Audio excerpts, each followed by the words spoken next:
My dear elegant ladies, today I'm gonna answer the burning question that I know that many of you have been asking me for so many years, which is basically the only reason to why I'm doing this video. But how to have sex like an elegant lady? Because how soon should we do it with a guy? How often is elegant to do it? And last but not least, what is sex etiquette? How do we behave like an elegant lady in between the sheets? Well, ladies, I'm going to answer all of those questions, so let's start with topic number one. So let's start by talking about how soon is too soon. Or how long should you wait, basically. And this is the thing, that there is no right and wrong in my opinion. However, we do live in a society where there's plenty of right and wrong for women. So we are going to talk a little bit about that. You see, one thing that I really want to encourage you all ladies is that it all depends when you want to have sex. Do you want to have sex soon? Do you want to wait?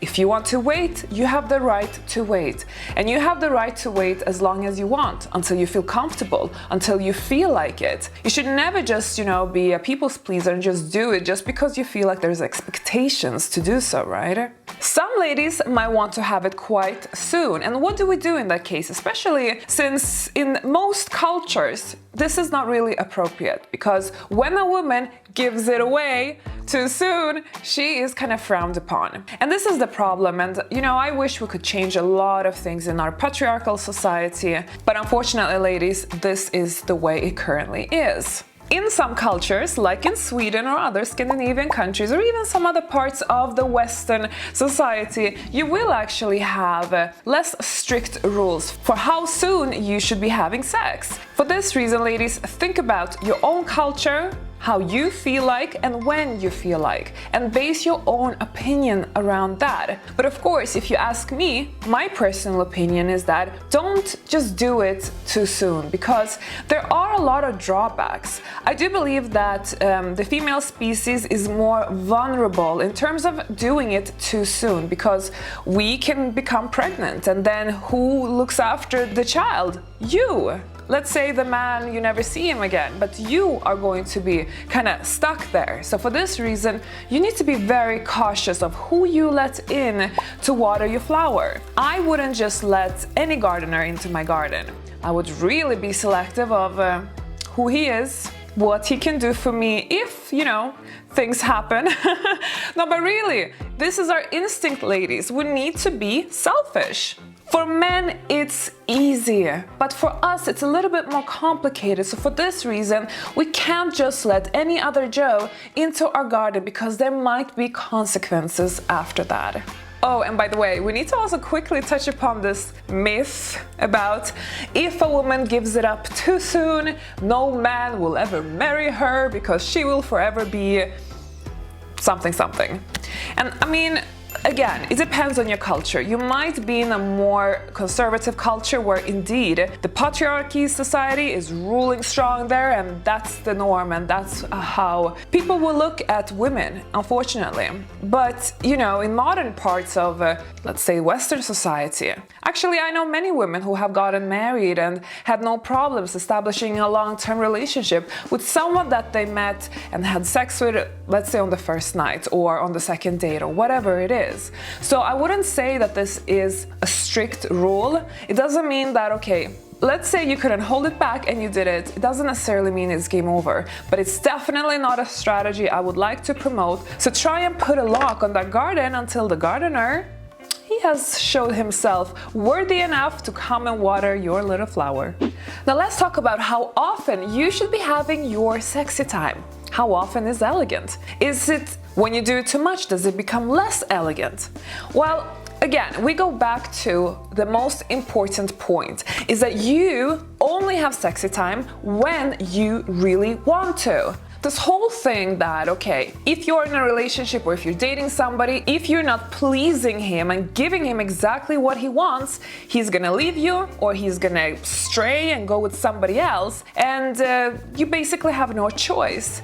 And I personally believe that, you know, when you are dealing with men who will cheat on you or leave you just because you're not doing XYZ in the bed or you're not having sex often enough with him, I do believe that either you're dealing with a sex addict or he's just not that into you.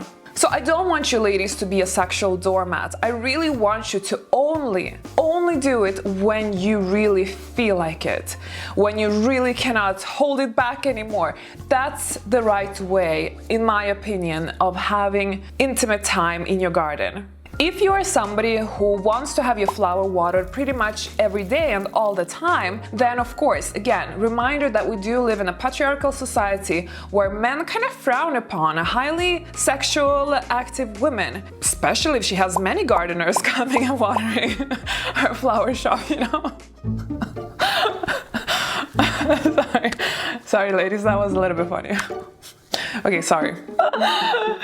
Okay. Let's say honestly, your libido is very high, and that happens. Not everybody is like this or like that. Everybody is different, and it's okay as a woman to have a high libido. But the problem is that we cannot let that affect our personal brand. So my advice is, do whatever you want behind closed doors. That is your personal business, and you have the right to privacy. But you need to really protect your reputation, your personal brand in that sense, because of course, if everybody around town starts talking about it, because let's say you're not being discreet enough, let's say you're doing it too much in the public, or like, you know, you're not necessarily that you're watering your flower in public, but maybe you are making it very obvious, okay? Then that is something that I would really recommend you to start being mindful about. It's all about discretion. Elegance is discretion. I mean, if you look into the affluent community, oh, you know, there's all kinds of weirdos out there, you know, but people are discreet. And they're elegant on the surface, and then whatever happens, you know, in the bedroom stays in the bedroom. And if rumor starts hitting the town that you're up to all this kind of business, then you know what? You need to start thinking about how to repair that damage, because it is repairable. I wouldn't stress too much about it, because people are always going to be talking. Rumors are always going to be happening, no matter if you're a saint or the devil, you know? But you need to just be mindful of keeping it discreet, and then troubleshoot. What is it that you're doing right now that might not be discreet, that might create rumors around town? And also, this is for gentlemen as well. Nobody wants to be Mr. Playboy. I mean, it's just not that elegant anymore. It's kind of just immature. Now, last but not least, let's talk about the gymnastics of how to actually do it in the bed as an elegant lady.